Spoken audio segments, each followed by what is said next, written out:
Have you ever stepped into a room and instantly felt calm or uneasy without knowing why? That's design speaking directly to your subconscious. The spaces we inhabit, from the layout of our homes to the skyline of our cities, shape the way we think, feel, and even interact with each other. This is architectural psychology, the science of how environments influence the human mind. And today, we're going to explore the ways architecture and design affect our emotions, behaviors, and well-being, and why some ancient practices, like feng shui, may hold more psychological truth than you'd expect. Nature still rules our brains. For most of human history, nature was our home. Our brains evolved to read the cues of the natural world, sunlight, fresh air, open vistas, as signs of safety and nourishment. Take, for instance, biophilia hypothesis, coined by E.O. Wilson, the idea that humans have an innate drive to connect with nature. Research shows exposure to greenery can lower stress and blood pressure, improve concentration and memory, and boost mood and creativity. Attention restoration theory, coined by Kaplan and Kaplan's, explains why nature feels mentally refreshing. It captures our attention softly, without effort, giving our minds space to recover from constant focused work. The architecture's responses to this is windows with views of trees or water, natural materials like wood, stone, and indoor plants. Feng Shui incorporates many of these same ideas, but frames them through the lens of energy flow and elemental balance. In psychological terms, this means creating spaces with natural textures, balanced lighting, and organic forms, design choices that provide subtle, micro-restorative experiences our nervous systems are wired to seek.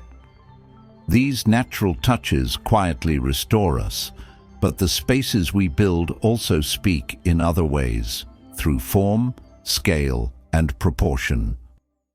Every structure sends a message. Our brains process spatial cues automatically, often before we're even aware of them. Think about ceiling height. When you walk into a room with soaring ceilings, there's a subtle lift in your mood, a feeling of openness that can spark more expansive thinking. In contrast, lower ceilings naturally draw our focus inward, helping us concentrate on the task at hand. Crowding also changes how we feel, and not always for the better. Dense, noisy environments can quietly push our stress levels higher, and in some cases, even trigger aggression. The good news is, design can work against that. Sound-absorbing materials soften the noise, strategic seating arrangements create breathing room, and open sightlines keep a space from feeling boxed in. Then there are uncluttered pathways. When the flow of movement through a space is clear, our nervous system relaxes. It's navigation without friction, and balanced materials, blending textures, patterns, and colors, mimic the variety we find in nature. Too much uniformity feels sterile.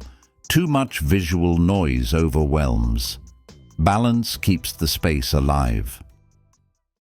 Lighting plays the same psychological game. Studies have shown that bright light can actually intensify our emotions, making positive feelings feel more uplifting, but also making stress or tension feel sharper. Warmer tones tend to wrap us in comfort, encouraging relaxation, while cooler tones give us a gentle nudge toward alertness. And light doesn't just influence mood, it can change the way we think.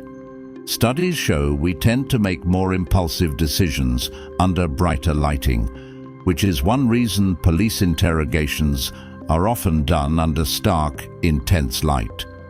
It heightens emotion, speeds up judgment, and makes people more likely to talk or confess. Color can change our mood instantly. Blues and greens bring a sense of calm and focus, like standing near water or under trees. Reds and oranges can energize, but lean too far and they tip into overstimulation. Neutrals, soft whites, warm grays, earthy tones have a grounding effect, giving a space a sense of timelessness. Sight isn't the only sense shaping our emotions. Smell does it instantly, and often without us realizing why. The olfactory system connects directly to the limbic brain. This, the seat of memory and emotion, and is why scent is one of the fastest ways to shift our state of mind. That's why architects and designers often use fragrance as a subtle design tool. Hotels frequently infuse lobbies with soft citrus or herbal notes, not just for freshness, but because those scents signal cleanliness and alertness, making guests feel welcome and awake. In wellness spaces like spas, lavender and sandalwood are common, both proven to reduce stress and lower heart rate, creating an immediate sense of calm. Even retail spaces use scent strategically. The smell of vanilla encourages lingering, while warm bakery aromas can boost appetite and trigger comfort. In design, even subtle scents can shape how a space feels, influencing our mood and behavior almost instantly. Psychologists have long noted that our sensory surroundings directly affect health outcomes. One striking example comes from Roger Ulrich's 1984 study, which showed that hospital patients recovering from surgery healed faster, needed less pain medication, and had fewer complications if their window overlooked trees instead of a brick wall. That single view of nature reduced stress enough to influence the body's recovery. Today, hospitals, schools, and workplaces are rethinking design with this in mind, proving that architecture can act as a kind of medicine, creating environments that support both mind and body. This shows how powerfully design influences us. But psychologists also note the reverse. The ways we influence space through what's called psychological ownership. The sense that a place is truly ours because we've marked it with personal meaning. A photo on a desk, a favorite chair, even graffiti on a wall, these touches lower stress and increase comfort because they signal control in an environment we can't always shape. Spaces that allow personalization, whether at home, in schools, or even in public areas, strengthen belonging and reduce alienation. The spaces we inhabit are never neutral. From the natural pull of greenery, to the quiet signals of light and color, to the way sound, scent, and design wrap around us, every environment leaves an imprint on the mind. And sometimes, as studies have shown, even on the body itself. Architecture is not just shelter, it's psychology made visible. So the next time you step into a room, pause for a moment. Ask yourself, what is this space telling me? And more importantly, is it supporting the person I want to become? Because spaces are never neutral.